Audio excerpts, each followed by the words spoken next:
Hej och välkommen till Filmfolkets podcast. Vi som pratar idag är Göran, Johannes, Daniel och Per. Dagens film är The Boy and the Heron. Filmen i korthet. Ja, och det är slutskedet på andra världskriget och unge Mahito förlorar sin mor då sjukhuset bombas. Han flyttar ut med sin pappa till landsbygden och då har han gift om sig med mostern Natsuko. Och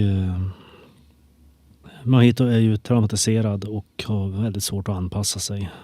Och en dag så dyker det upp en underlig häger som börjar prata och insisterar att han kan visa honom ett sätt att hitta hans mamma vid liv. Genom detta så dras han in i en bizarr alternativ värld. Alltså, kort sagt, alltså, den här filmen är en feberdröm. Den är tragisk i början som leder upp till feberdrömmen. Men bra. Ja, men de är ju bra på att bygga mysterium när det kommer till Studio Ghibli. Att dels med att deras animering och så sen att bygga unika karaktärer. Och det kan ju bli liksom lite så här skumt emellanåt och vissa gånger så kan det kännas lite creepy. Men de har ändå liksom lyckats fått fram liksom en mystik i deras filmer. Alltså animationen, den är fruktansvärt bra. Jag älskar Studio Ghiblis animationer. Och sättet det är målat på också är otroligt vackert. Typ var och varannan bild är ju en tavla basically. Det är otroligt vackert och musiken också riktigt on point. Och någonting jag märkte att de har tagit lite Moonlight Sonata till början, de första liksom passagen i den, och använt den som en grund för musiken på många ställen. Och jag gillar huset de flyttar till. Där de har det gamla japanska stora huset då. Och så har de som ett mer westernaktigt hus som de faktiskt bor i. Väldigt snyggt målat. Jo, absolut. Det håller jag med om. Och det är också fint hur de bygger fram det där med att dels att det är något skumt med den där fågeln och att det liksom sakta men säkert liksom börjar hända mer och mer saker. Ja, det är ju lite speciellt med Hayao Miyazakis filmer att det är en väldigt speciella visuella idéer som man bygger upp där med, ja, den här hägern har en gubbe i sig som kryper ut liksom. Det är som om det vore en dräkt. Det är väldigt drömlik surrealism som är väldigt påtaglig. Vackra fantasifulla miljöer och ja, men som sagt det är tavlor alltså. Det är ju ett väldigt intressant användning av färgläggningen för att skildra ljus, hur det speglas mot grönskan och så här i miljöerna kring det här huset. Ja, Studio Ghibli är väldigt duktig på att fånga känslor tycker jag. Typ som i huset där. Väldigt hemtrevligt känns det. Men samtidigt som kan de få det att kännas väldigt tomt när det behövs. Det speglas i karaktärerna. Det blev liksom lite drama i skolan som ett exempel när han dels att barnen där hade ju liksom mobbat honom och så sedan istället för att säga vad som egentligen hände så försökte han liksom skada sig själv. Och det är liksom jag liksom bara i mitt huvud bara liksom why? Det är liksom det såg så bisarrt ut Och så sen scenen liksom när man såg allt blod som kom ut. Så just den scenen blev jag liksom lite förvirrad över, och jag liksom bara undrar varför. Jag tolkar det som att han är arg på sig själv. Det var så jag tog det. Men det var ganska groteskt. Jag tänker där att självskadebeteende är ju inte alla gånger logiskt. Utan du har ju den situationen att han är traumatiserad och måste ha något utlopp för det på något sätt. Och jag tänkte på det när scenen då han sitter på trappavsatsen där på övervåningen. Tittar ner mot ytterdörren. Och liksom den här vågen av eld som sköljer över honom. Liksom att det här är ju posttraumatiskt. Alltså. Han har ju ett psykiskt lidande där. Men det är också någonting, för som han förklarar senare i filmen, att han gjorde såret som han hade på sidan när han pratade med en specifik karaktär. Så att det var hans illvilja. Så jag gissar på att han skulle först sätta dit liksom den här pojken som mobbade honom. Men sen när de frågade honom senare när han satt i sängen så ångrade han sig. Och han ville inte liksom säga liksom, ja men det var den här personen som gjorde det. Jag tror det är därför han kallar det för hans illvilja. Så det är inte bara att han skadar sig själv, utan han skulle skada någon annan också. Genom att ljuga. Ja, det är en möjlig tolkning. Men så att de säger ju aldrig det direkt, men man skulle kunna tolka det så. Ja, det är i och för sig sant, men jag tror att det var väl jag som kanske inte uppfattade scenen på samma sätt och tolkade den på ett annat vis. Men, men jag håller med dig i det du säger. Det var bara så jag tolkade det. Men de har gjort det förmodligen så att du ska kunna tolka det på många olika sätt. Det är det som är intressant med sådana här filmer också. När man får tänka lite själv. De ger inte alla svaren. Jag skulle säga det också att filmen är ju lite autobiografisk för Miyazaki som annars har undvikit personliga historier. Det här med att förlora mamman och fabriksägarpappan som flyttar ut på landet och det här, det är liksom direkt taget från hans liv. Så det är ju att filmen speglar ju liksom personliga saker och att nej men alltså det här budskapet att kunna släppa det som var och bygga en vackrare värld liksom. Det är ju just det här att han har det här självförvållade såret då i huvudet, att det är liksom en markör av någonting som han måste släppa liksom. Och att han kan inte låta den smärtan som han har haft liksom vara en del av det nya som man måste skapa.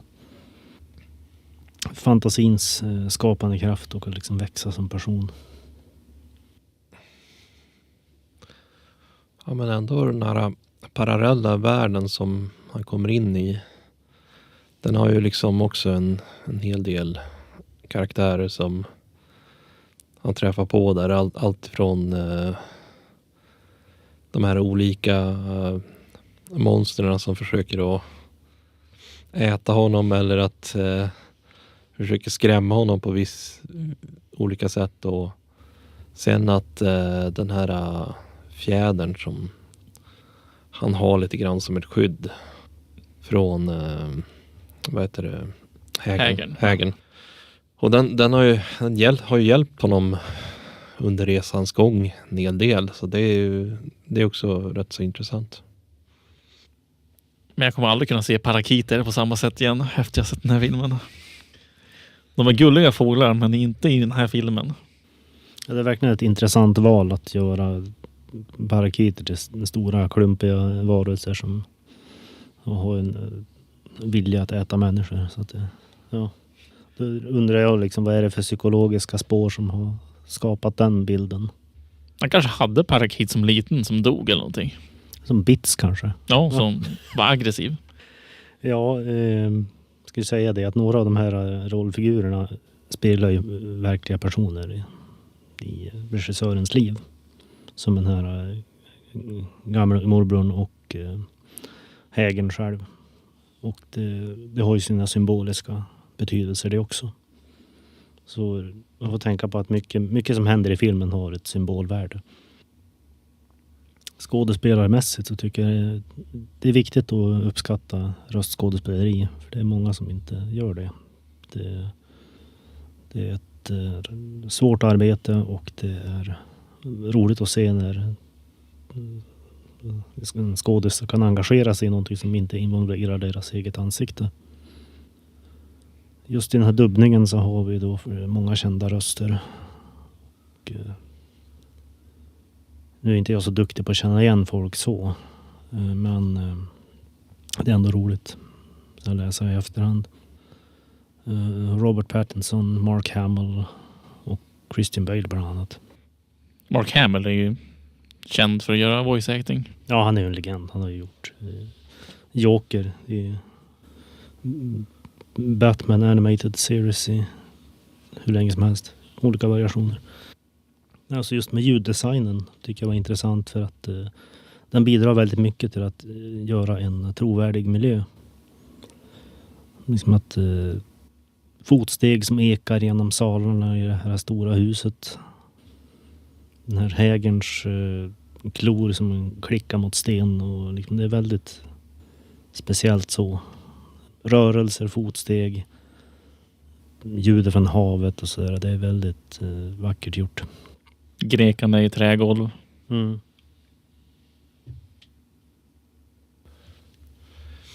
Det var väl en annan grej som var bisarrt där med var det de här fåglarna som var utsvultna och liksom skulle äta de här vad det heter, de här vita bollarna. Ja, de här andevarelserna. Jag kommer inte ihåg exakt vad de kallar dem. Någonting på M tror jag. Ja. Och sen när man såg han sen liksom när han låg där helt döende liksom. Men det var också lite bisarrt faktiskt. Hur de hade ritat skadorna och sånt. ja, absolut. Det var också en känd skådespelare som hade röstat där. Willem Dafoe. Willem Dafoe. Ja. Nej, men det är också en intressant grej liksom att just det här återkommande om elden och förgörande kraft. Det är ju inte en våldsam film som så. Men den har ju liksom vissa svåra teman och just den där scenen med pelikanen som är skadad liksom och det visar ju liksom konsekvenserna, säger så. Sedan är ju en rolig detalj att han träffade på vad heter hon?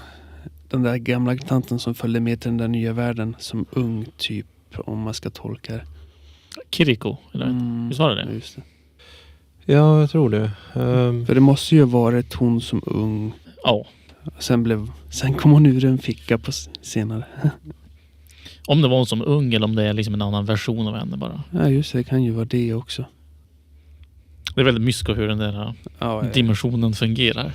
Ja, som hon uttrycker det så har hon ju bott i den här världen så länge hon kan minnas liksom. Så hon får liksom som ett eget liv där också. Mm. Och det var ju roligt att han träffade sin mor. Även fast det var först på slutet han fick reda på det. Mm. Men jag tror han hade listat ut det lite grann innan också. Ja, just det. Eftersom att hon sa ju att hon var ju syster till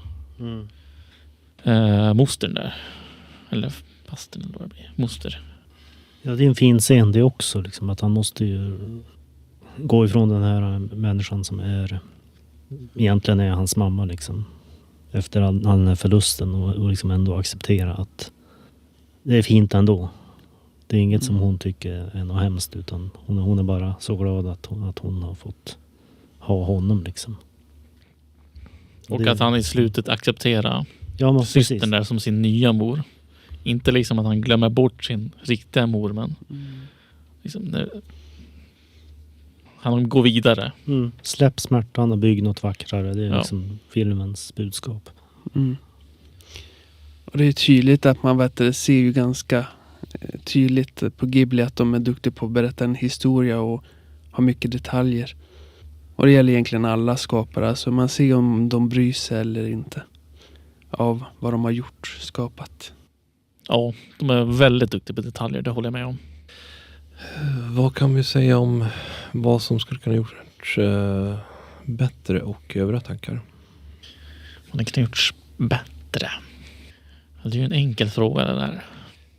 Jag tycker att de har ju lyckats så pass bra som möjligt att bygga fram storyn, att det liksom det börjar med olika ark, att det liksom dels att de kommer till huset och så sen så sakta men säkert så börjar han liksom att komma in i den här parallella världen. Och liksom det är väl egentligen väldigt lite som jag kan liksom påpeka som hade kunnat gjorts annorlunda eller vad man nu skulle kunna ha lagt till. Det enda jag kommer på, alltså det behövs ju inte genom att jag tycker att det är en bra film helt igenom. Men det enda jag skulle kunna ha lagt till är att jag skulle ha velat kanske fått se hans mor, hur han såg ut, eller vad säger, hur hon såg ut som äldre innan hon blev alltså dödad i ett sjukhus av bomber. Att man hade fått se någon äldre version av henne också. Ja, det håller jag med om. De hade kunnat börja lite längre bak. Mm. Så hade det varit trevligt. Alltså det behövs ju inte, men det skulle vara roligt att få se en äldre version liksom, bara för att jämföra. Ja, det blev väl bara liksom som en kort återblick i hans mardrömmar. Att man fick se. Ja, så den där scenen på inne i huset med de ligger på den där soffan. Då är det ju hägern som har gjort något trick där med vatten. Men jag tror liksom de vill ha den där effekten att liksom, när filmen börjar så kastar de en in i ett kaos på en gång. Det är liksom skapar en ton. Jo. Så jag kan se varför de har valt den detaljen att det ska vara så. Men jag håller med dig, det hade varit trevligt att se lite innan. Typ när det går bra för dem i den familjen. Jo. Innan det blir kaos. Ja, jag övriga tankar så tycker jag det är intressant att många japanska filmer i olika former skildrar liksom krigets trauma och allt det här på olika sätt. Och kritiken av det samhälle som skapade det kriget i sin tur. En detalj där som jag läste om var att vi har ju reagerat på det här med fågelspillningen överallt. Att det har ju faktiskt en symbolisk betydelse. Och det är alltså att för animeringen då, att det är ett aktivt val att visa världen som rörig och naturlig i kontrast mot den här förtryckande ordningen som det japanska imperiet har försökt upprätthålla i krigets process liksom. Att världen är inte så perfekt och inte så liksom, det är en intressant sätt att skildra det, om man säger så. Kritiskt fågelbajs. Sen en bonusgrej som jag såg. Det är ju inte så, men alltså en av gummorna. Jag tyckte att hon liknar lite häxan i Spirit Away. Ja, det har du rätt i. De här städgummorna, de har ju såna här väldigt överdrivna ansikten, om man säger så. Jo. Jag gillar hur de alltid liksom är runt och rör på sig hela tiden. Och gubbarna, de är jättetunna och bara sitter och kopplar av. Och sen att de har att det var väl den ena gumman som var väldigt beroende av cigaretter och liksom bara, jag kan hjälpa dig med det här om jag kan få liksom ett paket med cigaretter. Och då sa han ju redan, ja, men jag har redan fått hjälp av en annan. Jag gav paketet till gubben istället. Kan ni inte komma på något mer? Inte ni har några fler övriga tankar? Nej, inget jag kan komma på. Lite svårt att kritisera en film som är liksom så baserad på regissörens egna upplevelser. Så liksom då är det någonting han vill berätta. Och hur den skildras och visas upp, liksom, det är ju ett aktivt val då, i sådana fall. Men alltså, jag kan inte föreslå så mycket att ändra så. Alltså jag är ju nöjd med det mesta. Alltså, allt från musiken till animationen och storyn. Det är väl konstruerad film. Då är det väl eventuella idéer nästa gång. Ja, det blir väl se om det blir några Alien-filmer eller om det blir något, vad är det mer vi pratar om? Predator, sa vi. Eller Nakna Pistolen 2. Eller Nakna Pistolen 2. Om man vill ha lite lättsammare. Klappjakten. Klappjakten. Ja, just det. Det har vi också. Det är fortfarande vinter så vi kan fortfarande se sådana filmer. Ja, Jingle All The Way. Ja. Och Casablanca. Och Casablanca. Som vi har sett förut men inte gjort en podd på. Ja, precis. Ja, men jag tänkte om det inte är något mer så kan jag önska er hej och gör för den här gången. Ja, hej då. Ja, detsamma. Tack för Hej då. oss.